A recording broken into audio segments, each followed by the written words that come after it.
جائیں کیسے زندگی، آؤ علماء سے پوچھ لیں، آئے جو مشکل پیش کوئی، آؤ علماء سے پوچھ لیں۔ الحمدللہ رب العالمین والصلاة والسلام علی سید المرسلین، اما بعد فاعوذ باللہ من الشیطان الرجیم، بسم اللہ الرحمن الرحیم۔ الصلاة والسلام علیک یا رسول اللہ، الصلاة والسلام علیک یا حبیب اللہ، الصلاة والسلام علیک یا نبی اللہ، وعلی آلک واصحابک یا نور اللہ۔ پیارے اور محترم اسلامی بھائیوں، دارالفتاء اہل سنت سلسلے میں مرحبا کہتے ہیں۔ ابتداءً درود پاک کی فضیلت سنتے ہیں۔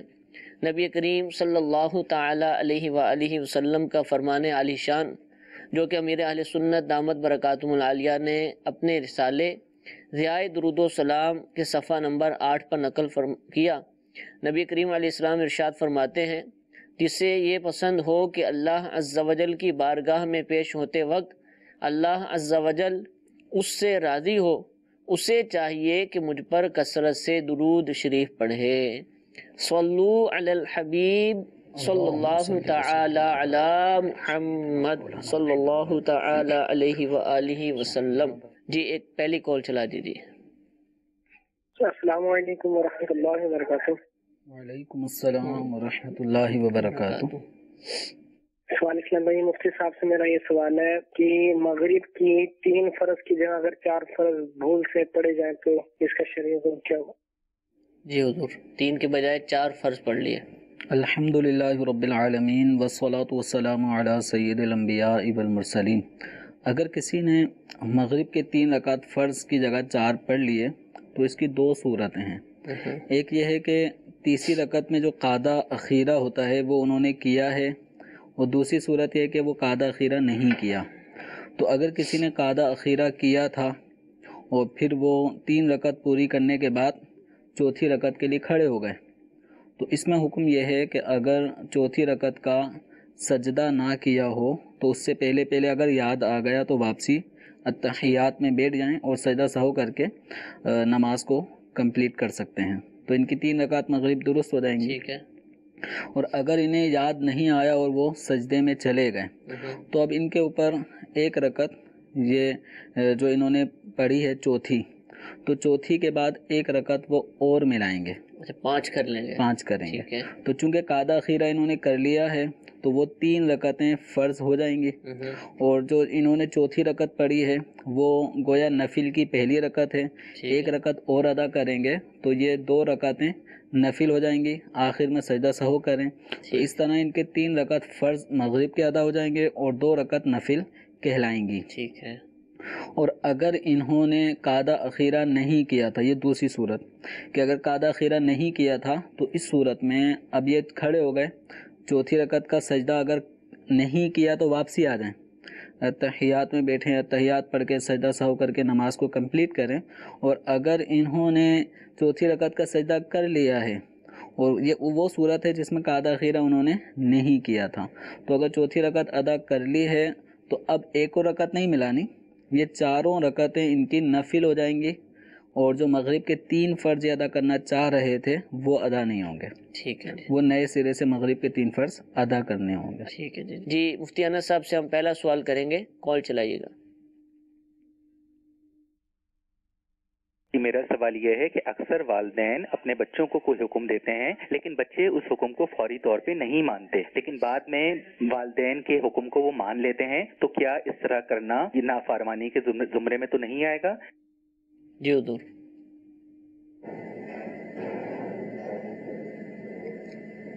اصل میں اس میں تو دیکھنا پڑے گا کہ موقع کیا ہے۔ اگر والدین بر وقت اپنا حکم دے رہے ہیں اور وہ اپنا اس حکم کی تعمیل چاہ رہے ہیں تو اس کے اوپر اگر جو بیٹا ہے یا بیٹی ہے وہ تاخیر کرے گی تو یہ تو نافرمانی ہو گئی۔ البتہ اگر وہ ایسا حکم ہے کہ وہ ہمیشہ کے لیے چاہ رہے ہیں کہ ایسا کر لے اور اس نے بر وقت نہیں کیا لیکن کچھ عرصہ گزرنے کے بعد کر لیا، جس کے اوپر والدین راضی ہو گئے تو ٹھیک ہے، اب اس کے لیے وہ نافرمانی تو ختم ہو گئی جو وہ چل رہی تھی، لیکن جو اس نے فرسٹ ٹائم نہیں کیا اس کا گناہ بہرحال وہ برقرار ہے، جس سے توبہ لازم ہے۔ جی ایک میسج حضور آپ سے سوال کر رہا ہوں کہ پوچھ رہے ہیں کہ سرکاری اسکولوں میں بچوں کو جو بکس دی جاتی ہیں، کتابیں دی جاتی ہیں، غالباً پنجاب میں اور سندھ میں بھی، اور ہو سکتا ہے ملک بھر میں ایسا ہوتا ہو، کیا وہ واپس لوٹانی ہوتی ہیں یا وہ مالک ہو جاتا ہے بچہ؟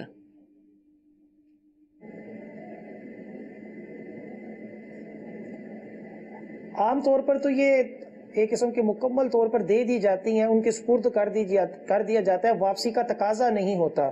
ٹھیک ہے، تو جب یہ بچوں کو دے دی تو وہ ان کو سے واپس نہیں لے سکتے، نہ ہی عام طور پر تقاضا ہوتا ہے، تو وہ بچوں کی ملکیت ہو گئی، وہ بچے جو ہے نا اس کے مالک ہو جائیں گے۔ ٹھیک ہے، بچوں کو واپس کرنا ضروری نہیں ہے۔ حضور سوال یہ پوچھا جا رہا ہے کہ کیا خرگوش، ریبٹ کھانا جائز ہے، حلال ہے؟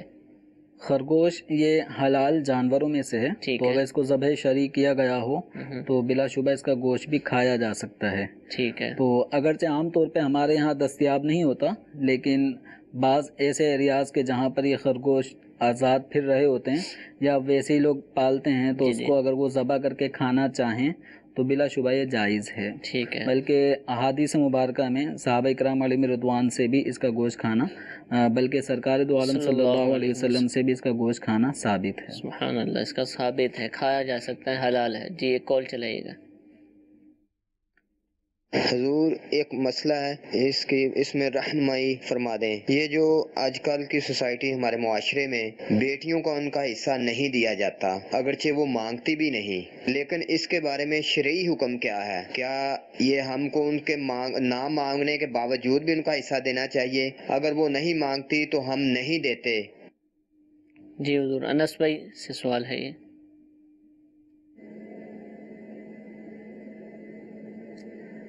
جی یہ تو شرعی طور پر بیٹیوں کا حصہ دینا یہ قرآن کا حکم ہے، یہ لازم ہے، اور اگر کوئی بیٹی نہ بھی مانگے تب بھی اس کا حصہ برقرار ہے، کیونکہ یہ وراثت جبری ہوتی ہے کہ یہ لینی ہی پڑتی ہے۔ ٹھیک ہے، اگر کوئی بیٹی نہ بھی مانگے تب بھی اسے دیں گے، بغیر اسے دیے وہ زبانی بھی کہہ دے کہ میں نے آپ کو اپنا حصہ دے دیا، تب بھی وہ مکمل حصہ جو ہوگا وہ بیٹے کی ملکیت نہیں آئے گا۔ اس کی دو صورتیں ہوتی ہیں، یا تو وہ بیٹا بیٹی کا حصہ اس سے خرید لے، یعنی بھائی اپنی بہن سے اس کا حصہ خرید لے، یا یہ ہے کہ اس کو پورا نومینیٹ کر کر، پورا معین کر کر وہ حصہ دے دے کہ یہ والا حصہ تمہارا ہے، یہ زمین کا یہاں سے لے کر یہاں تک ٹکڑا تمہارا ہے، تم اس کے اوپر قبضہ کر لو۔ وہ اس کے اوپر مکمل قبضہ کر لے، اس کے بعد چاہے تو اس کسی اور کو ہبہ کر دے، چاہے اپنے بھائی کو کر دے، یا اس کو آگے کہیں بیچ دے۔ ان دو صورتوں کے علاوہ کوئی اور صورت نہیں ہو سکتی کہ جس سے بیٹا جو ہے وہ بیٹی کا حصہ لے لے۔ ٹھیک ہے، اور آج کل یہ چیزیں بہت عام ہیں، اور یہ بہت زیادہ شرعی طور پر اس کا جو ہے نا وہ پایا جا رہا ہے، لوگوں میں دیکھا جا رہا ہے، تو شرعن یہ جائز نہیں ہے۔ یہ دو صورتوں کے علاوہ کسی صورت بھی بیٹی اپنا حصہ نہیں چھوڑ سکتی۔ ٹھیک ہے، مزید اگر تفصیلات جاننا چاہتے ہو، مسئلہ تو مفتی صاحب نے ارشاد فرما دیا، لیکن مزید قرآن پاک کے آیات، احادیث کریمہ کے ذریعے اس مسئلے کی جو حساسیت ہے اس کو ناپنا چاہتے ہوں، سمجھنا چاہتے ہوں، تو الحمدللہ دارالفتاح سنت کی پیشکش ہے ایک کتاب جو کہ المدینۃ العلمیہ کے ذریعے شائع ہوئی، مال وراثت میں خیانت نہ کیجیے۔ مال وراثت میں خیانت نہ کیجیے، بہت ہی اہم اور بہت ہی پڑھنے کے قابل کتاب ہے الحمدللہ۔ اس کو آپ حاصل کیجئے، اس کو پڑھیے، اور اس کے اندر جو باتیں بیان ہوئی ہیں ان کو سمجھنے کی کوشش کیجئے۔ انشاءاللہ اس طرح کے بہت سارے مسائل جو وراثت سے متعلق ہیں وہ انشاءاللہ درست ہو جائیں گے، ان کے حوالے سے جو غلط فہمیاں پھیلی ہوئی ہیں انشاءاللہ وہ دور ہو جائیں گی۔ اور اس کتاب کی الحمدللہ انگلش ٹرانسلیشن بھی موجود ہے، آپ اس کو دعوت اسلامی کی ویب سائٹ سے اردو انگلش دونوں زبانوں میں سے ڈاؤن لوڈ بھی کر سکتے ہیں، مکتبۃ المدینہ سے آپ اس کو خرید بھی سکتے ہیں۔ مال وراثت میں خیانت نہ کیجیے، یہ کتاب ضرور بے ضرور حاصل کر لیجیے۔ یہ ایک کال چلائیے گا۔ مفتی صاحب کی بارگاہ میں یہ عرض ہے کہ مسبوق اگر امام کے قعدہ اخیرہ میں تشہد میں بیٹھے ہوئے عبدہ و رسولہ سے آگے درود شریف بھی ملا دے تو کیا اس سے سجدہ سہو واجب آتا ہے؟ کیا مقتدی کی مسٹیک امام کے پیچھے سہو ہوتی ہے یا نہیں؟ جو پورا مسئلہ بیان فرما دے، مسبوق کے ساتھ ساتھ کون ہے؟ مسبوق اس فرد کو کہا جاتا ہے کہ جو امام کے پیچھے نماز تو پڑھ رہا ہے لیکن اس کی چند رکعتیں نکل چکی ہوتی ہیں، لیٹ آنے والا جس کو کہیں، جس کے 1 یا 2 یا 3 یا 4 رکعتیں بھی نکل سکتی ہیں اور وہ اتحیات میں بیٹھا ہوا ہے، تو شرعی حوالے سے حکم یہ ہے کہ یہ آدمی امام کے قعدہ اخیرہ میں صرف اور صرف اتحیات پڑھے، تشہد یعنی اشہد ان لا الہ الا اللہ و اشہد ان محمدن عبدہ و رسولہ یہاں تک پڑھے اور خاموش رہے۔ اور اس کو چاہیے کہ یہ اتحیات اتنی آہستہ آہستہ پڑھے کہ امام کے سلام پھیرنے تک یہ اسی میں مصروف رہے، یعنی اس نے درود شریف بھی پڑھنا ہے، امام نے دعا بھی پڑھنی ہے، یہ تھوڑا وہ جتنا ٹائم ان ساری چیزوں میں لگائے گا یہ صرف اتحیات میں یہ اتحیات کو تھوڑا سلو انداز میں پڑھے یہاں تک کہ امام کے سلام پھیرنے تک اس کی اتحیات ختم ہو، یہ بہتر طریقہ ہے۔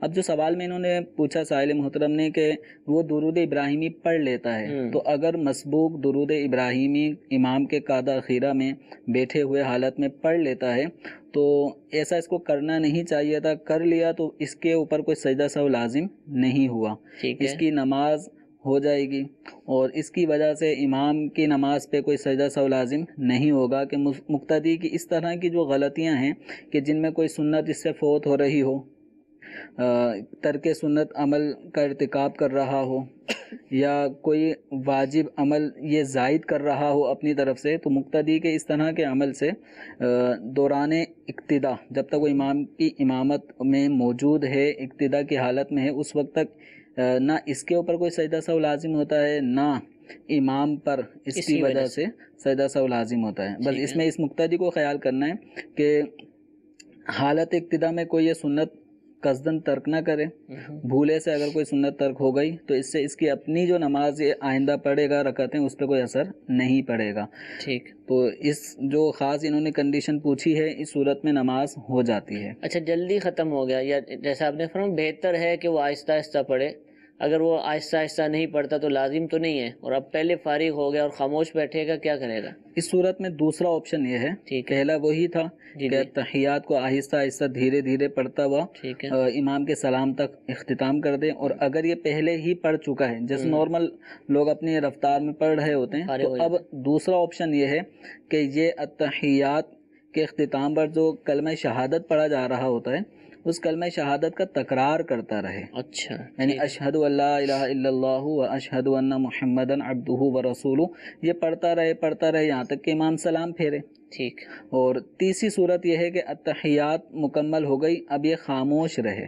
ٹھیک ہے، جو عام طور پہ ہو رہا ہوتا ہے، کیونکہ درود شریف یا دعا جو پڑھی جاتی ہے وہ قعدہ اخیرہ میں پڑھی جائے گی اور ابھی اس مسبوق کی آخری رکعت نہیں ہے۔ ٹھیک ہے، جب اس کی آخری رکعت ہوگی اس وقت یہ تحیات، اس کے بعد درود ابراہیمی اور جو معصورہ دعا ہے وہ پڑھے گا۔ ٹھیک ہے، امام کی آخری رکعت ہو رہی ہے، اس کی آخری نہیں ہے۔ ٹھیک ہے، جزاک اللہ۔ سوال یہ پوچھا جا رہا ہے کہ کیا اسلامی بہنیں چہرے کے فالتو بال اتار سکتی ہیں؟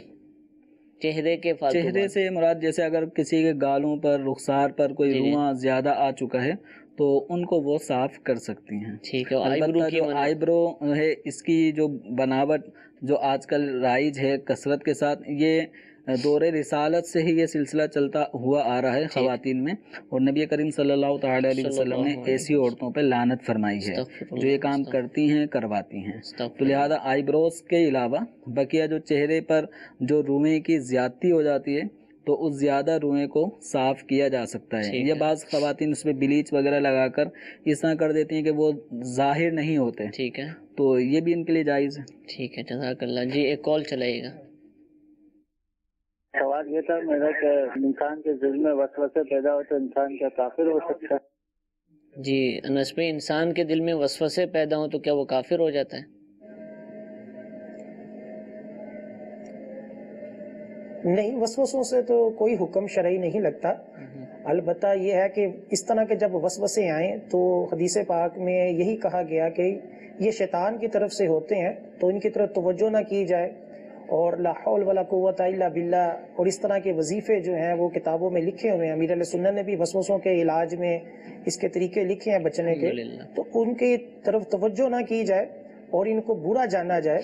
تو حدیث پاک میں کہا، جب صحابی نے پوچھا کہ اس طرح کے وسوسے آتے ہیں کہ ان کا